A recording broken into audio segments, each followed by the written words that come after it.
Good morning. I want to do a short video today that goes over the astrology of that horrific collapse early this morning of the Francis Scott Key Bridge in Baltimore, Maryland. So let's see if I can share my screen here and we can get started.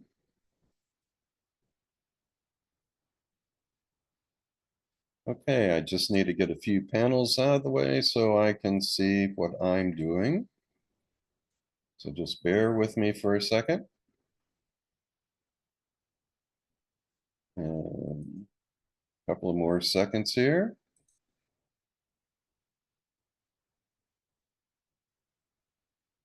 Okay, I think I'm ready to go. This is the astrology of the Baltimore Bridge collapse. Now, first off, there's more than one chart you might use for Baltimore, Maryland.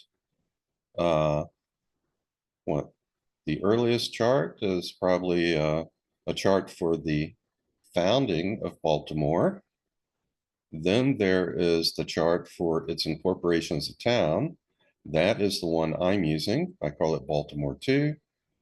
And then there's a third one for its incorporation once again as a city. And then there may be some other significant periods or times after that could be used as a chart for the city of Baltimore.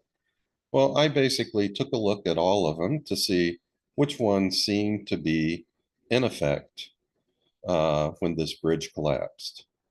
Okay, now, and that is the second one for when it was incorporated as a town. So I call that Baltimore 2. And uh, I calculated everything for 12 noon in Baltimore, Maryland. But then I set this up as a 0 degrees Aries rising chart. So it's quite generic with respect to the houses. Okay. Uh, and then as to the time of the collapse, well, uh, some reports say around 1:30 a.m. in the morning, others 1:40 a.m. So roughly around that time, I set up a transit chart for 1:40 a.m. in Baltimore, Maryland. Uh, Going from 1:30 to 1:40 a.m., there's not going to be a whole lot that changes. You get a slight change of position of the moon. That's about all. If you're looking at midpoint activations or harmonic charts or whatever, you may be able to rectify this to some slightly more appropriate time. But everything I say here is pretty much going to apply to uh, the transits, whether you use 1:30 a.m. or 1:40 a.m. Okay, now when we look at this chart, there is a lot of tension here, a lot of stresses, which can relate to the collapse of this Francis Scott Key Bridge. First, we have transiting Uranus opposite natal Pluto. There's Uranus here, natal Pluto here. Uranus is sudden, unexpected events. Pluto, destruction, catastrophe. We also have transiting Uranus, making a sesquiquadrate to natal Saturn. Saturn rules structure and infrastructure, and it's making a semi-square to the moon. The people, the public are impacted. And lastly, we also have transiting Uranus making a square to natal Chiron. Now, for the most part, I'm just looking at transits that are within 1 degree of being exact.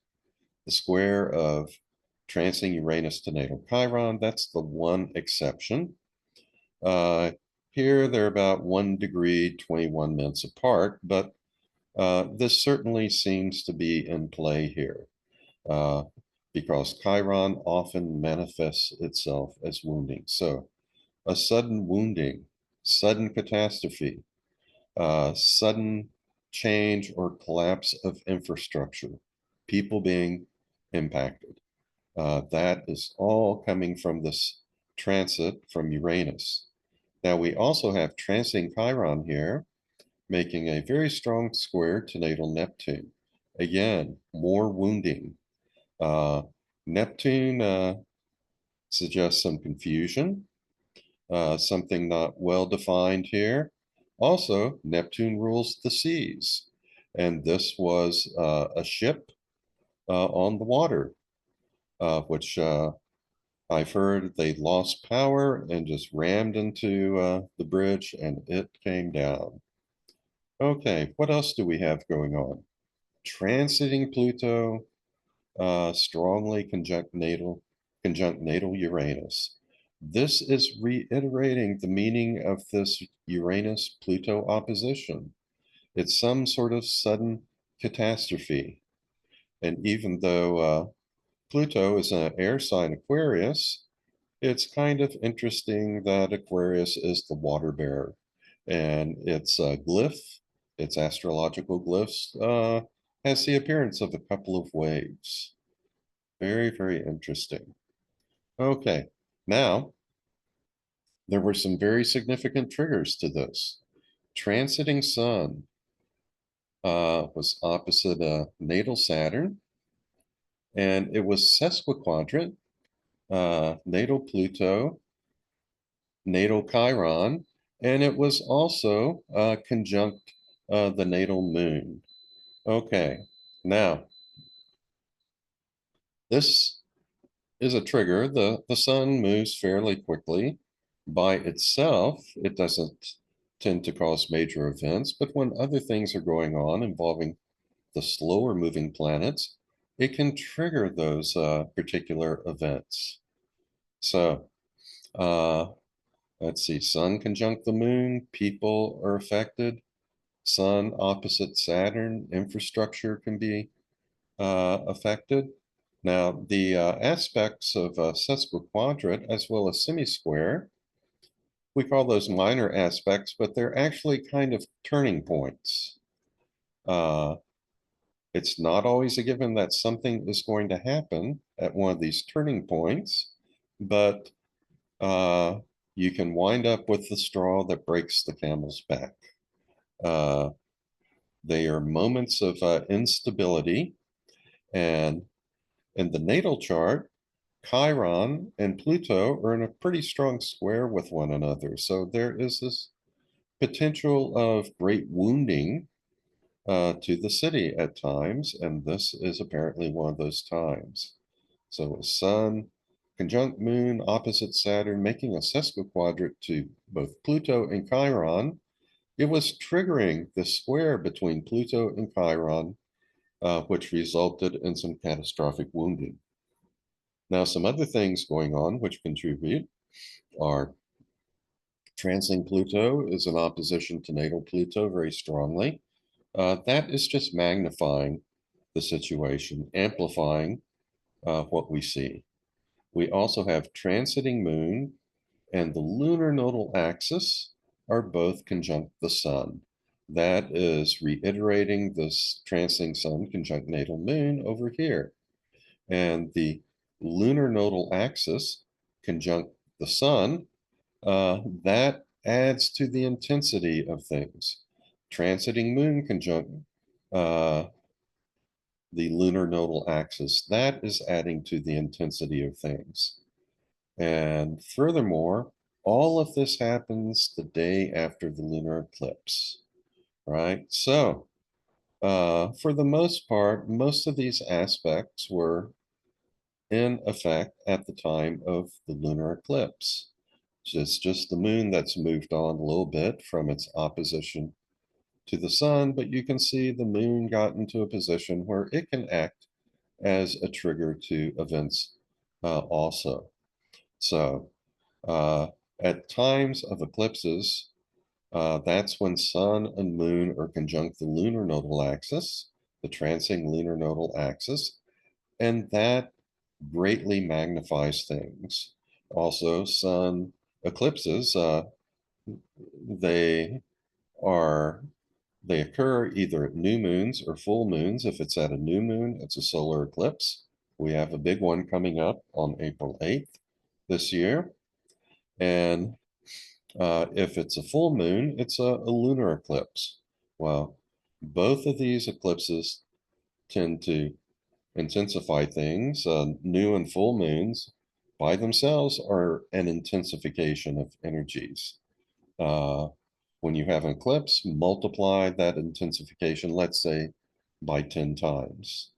So there was a lot of energy related to catastrophe, infrastructure, sudden events, wounding, and people being affected. And all of that energy was being intensified by its proximity to yesterday's lunar eclipse. Okay, so from an astrological point of view, from this perspective, it's pretty clear to me why something big happened in Baltimore at this time. It's very sad, very tragic, but the astrological transits, they give us some perspective on the event. Okay, well, that is the end of this short video on the collapse of this bridge in Baltimore, Maryland. So let me stop sharing here. Okay, and I'm back. Uh, it's always sad to be talking about the astrological correlations to sad events, but that is part of what one has to do uh, as an astrologer. So pray for the people of Baltimore, Maryland. Uh, pray that the ultimate uh, death count not be too high. Well, we hope it's not too high. If people have died, our prayers are not going to change that, unfortunately.